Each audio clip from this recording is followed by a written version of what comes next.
ਵਾਹਿਗੁਰੂ ਜੀ ਕਾ ਖਾਲਸਾ ਵਾਹਿਗੁਰੂ ਜੀ ਕੀ ਫਤਿਹ। ਅੱਜ 12 ਪੋ 26 ਦਸੰਬਰ ਦਾ ਦਿਨ ਹੈ। ਛੋਟੇ ਸਾਹਿਬਜ਼ਾਦਿਆਂ ਦੀ ਵਜ਼ੀਰ ਖਾਨ ਦੀ ਕਚਹਿਰੀ ਦੇ ਵਿੱਚ ਪੇਸ਼ੀ ਕੱਲ੍ਹ ਹੋ ਚੁੱਕੀ ਹੈ। 10ਵੇਂ ਪਾਤਸ਼ਾਹ ਆਲਮਗੀਰ ਤੋਂ ਆਪਣੇ ਨਾਲ 3 ਸਿੰਘਾਂ ਸਮੇਤ ਆਲਮਗੀਰ ਤੋਂ ਚੱਲ ਕੇ ਹੇਰਾਂ ਸੀਲੋਆਣੀ ਤੋਂ ਹੁੰਦੇ ਹੋਏ ਰਾਏਕੋਟ ਭਾਈ ਰਾਏ ਕੱਲਾ ਜੀ ਦੇ ਕੋਲ ਪਹੁੰਚ ਚੁੱਕੇ ਨੇ। ਭਾਈ ਰਾਏ ਕੱਲਾ ਗੁਰੂ ਸਾਹਿਬ ਦਾ ਸ਼ਰਧਾਲੂ ਪਰਿਵਾਰ ਹੈ।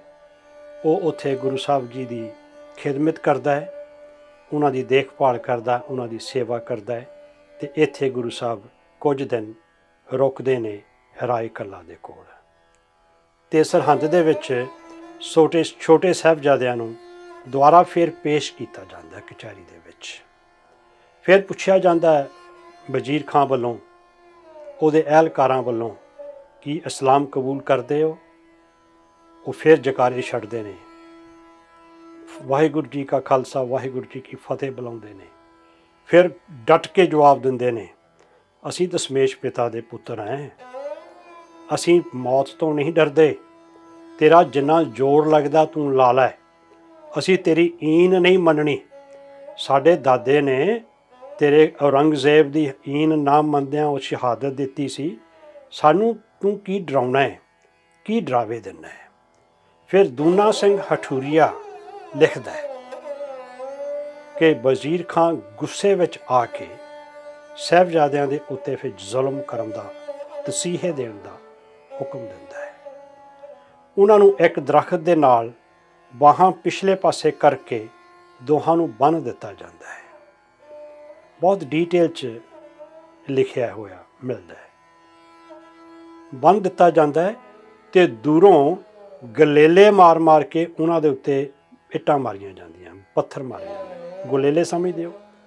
ਪੰਜਾਬ ਤੋਂ ਆਉਣ ਵਾਲੇ ਲੋਕਾਂ ਨੂੰ ਪਤਾ ਹੋਣਾ ਹੈ ਕਿ ਕਿਵੇਂ ਇਸ ਤਰ੍ਹਾਂ ਪਲਾਸਟਿਕ ਦੇ ਨਾਲ ਖਿੱਚ ਕੇ ਵਿੱਚ ਉਹਦੇ ਪੱਥਰ ਫਸਾ ਕੇ ਤੇ ਉਹ ਮਾਰਿਆ ਜਾਂਦਾ ਸੀ। ਹੱਥ ਬੰਨੇ ਹੋਏ ਨੇ।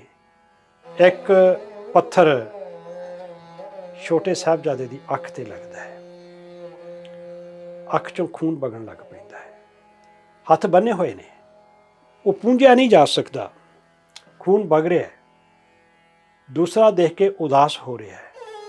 ਬਹੁਤ ਬਹੁਤ ਖੌਫਨਾਕ ਹਾਲਤ ਪੈਦਾ ਕੀਤੇ ਜਾਂਦੇ ਨੇ। ਫਿਰ ਜਦੋਂ ਸਾਹਿਬਜ਼ਾਦੇ ਨਹੀਂ ਮੰਨਦੇ, ਫਿਰ ਉਹਨਾਂ ਨੂੰ ਖੋਲ੍ਹ ਕੇ ਉਹਨਾਂ ਦੇ ਹੱਥਾਂ ਦੇ ਨਹੁੰ ਖਿੱਚੇ ਜਾਂਦੇ ਨੇ। ਉਹਨਾਂ ਦੇ ਹੱਥਾਂ ਦੇ ਉੱਤੇ ਗਰਮ ਸਲਾਈਆਂ ਸੀਖਾਂ ਰੱਖ ਕੇ ਲੋਹੇ ਦੀਆਂ ਸਾੜੇ ਜਾਂਦੇ ਨੇ। ਉਹਨਾਂ ਨੂੰ ਹਰ ਤਰੀਕੇ ਦਾ ਡਰਾਵਾ ਹੀ ਨਹੀਂ, ਤਸੀਹੇ ਦੇ ਕੇ, ਟੌਰਚਰ ਕਰਕੇ ਉਹਨਾਂ ਨੂੰ ਮਨਾਉਣ ਦਾ ਯਤਨ ਕੀਤਾ ਜਾ ਰਿਹਾ ਹੈ, ਉਹਨਾਂ ਨੂੰ ਤੋੜਨ ਦਾ ਯਤਨ ਕੀਤਾ ਜਾ ਰਿਹਾ ਹੈ। ਮਾਤਾ ਗੁਜਰੀ ਨੂੰ ਇੱਕ ਜਾ ਕੇ ਦੌੜ ਕੇ ਸੁਨੇਹਾ ਦਿੰਦਾ ਹੈ, ਮਾਤਾ ਸਾਰਾ ਪਰਿਵਾਰ ਗਵਾ ਲਿਆ ਹੈ, ਇਹ ਤੇਰੇ ਛੋਟੇ ਛੋਟੇ ਪੋਤਰੇ ਨੇ, ਤੂੰ ਇਹਨਾਂ ਨੂੰ ਸਮਝਾ, ਉਹ ਹਕੂਮਤ ਦੀ ਗੱਲ ਮੰਨ ਲੈਣ, ਆਪਣੀ ਜਾਨ ਨਾ ਗਵਾਉਣ। ਅਤੇ ਮਾਤਾ ਵੀ ਇਹੀ ਜਵਾਬ ਦਿੰਦੀ ਹੈ, ਇਹ ਸ਼ਹੀਦ ਪੋਤੇ ਦੇ ਸ਼ਹੀਦ ਭਰਾਵਾਂ ਦੇ ਭਰਾ ਨੇ, ਬਾਬੇ ਦੇ ਪੋਤੇ ਨੇ ਸ਼ਹੀਦ ਦੇ, ਇਹ ਈਨ ਨਹੀਂ ਮੰਨਣਗੇ। ਇਹ ਸਰੀਰਕ ਤਕਲੀਫ, ਤਸੀਹੇ ਜਾਂ ਜਾਨ ਬਚਾਉਣ ਵਾਸਤੇ ਹਕੂਮਤ ਦੇ ਹੁਕਮ ਨਹੀਂ ਮੰਨਣਗੇ, ਹਕੂਮਤ ਸਾਹਮਣੇ ਨਹੀਂ ਝੁਕਣਗੇ।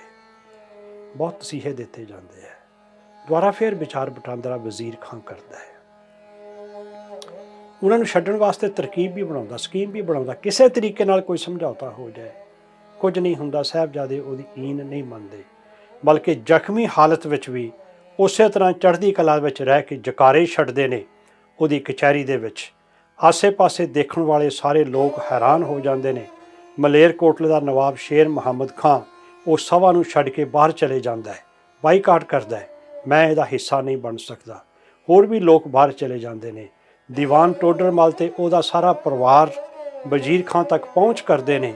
ਦੱਸ ਕਿੰਨੇ ਪੈਸੇ ਚਾਹੀਦੇ ਨੇ ਤੈਨੂੰ, ਦੱਸ ਕੀ ਕੀਮਤ ਹੈ ਤੇਰੀ, ਇਹਨਾਂ ਨੂੰ ਛੱਡ ਦੇ, ਇਹਨਾਂ ਨੂੰ ਬਖਸ਼ ਦੇ।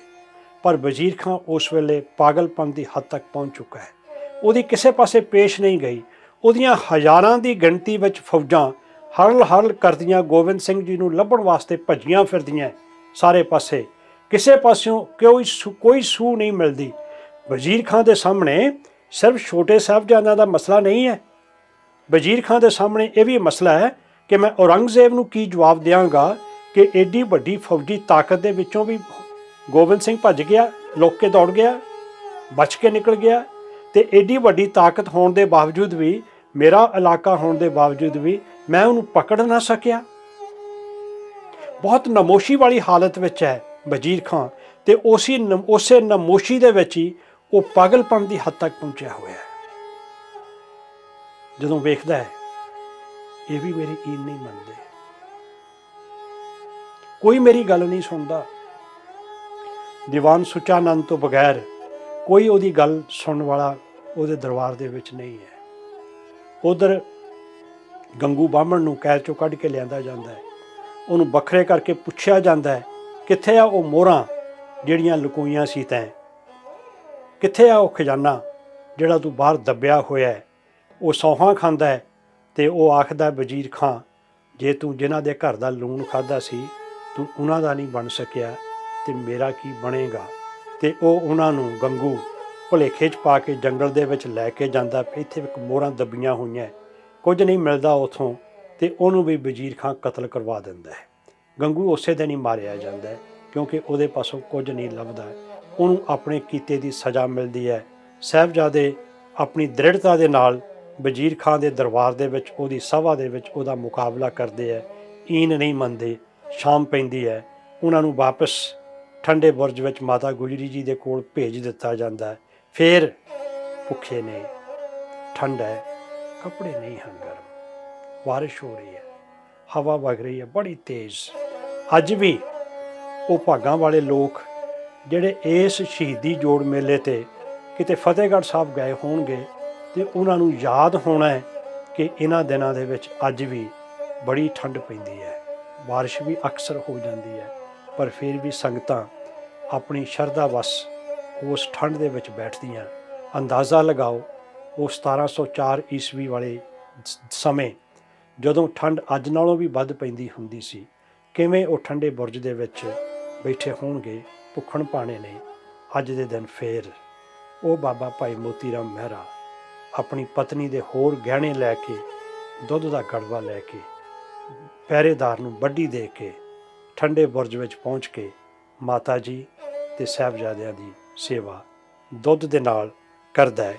ਇਹ ਅੱਜ ਦਾ ਦਿਨ ਸੀ 12 ਪੋਹ 26 ਦਸੰਬਰ, ਜਿਸ ਦਿਨ ਸਾਹਿਬਜ਼ਾਦਿਆਂ ਉੱਤੇ ਬਹੁਤ ਸਾਰਾ ਜ਼ੁਲਮ ਕੀਤਾ ਗਿਆ, ਬਹੁਤ ਤਸੀਹੇ ਦਿੱਤੇ ਗਏ, ਬਹੁਤ ਤਸ਼ੱਦਦ ਕੀਤਾ ਗਿਆ। ਉਹਨਾਂ ਨੂੰ ਮਨਾਉਣ ਵਾਸਤੇ ਹਰ ਕੋਸ਼ਿਸ਼ ਕੀਤੀ ਗਈ, ਪਰ ਫਿਰ ਵੀ ਵਜ਼ੀਰ ਖਾਂ ਨੂੰ ਹਾਰ ਦਾ ਹੀ ਮੂੰਹ ਵੇਖਣਾ ਪਿਆ, ਉਹਨਾਂ ਨੂੰ ਉਹ ਮਨਾ ਨਾ ਸਕਿਆ। ਵਾਹਿਗੁਰੂ ਜੀ ਕਾ ਖਾਲਸਾ, ਵਾਹਿਗੁਰੂ ਜੀ ਕੀ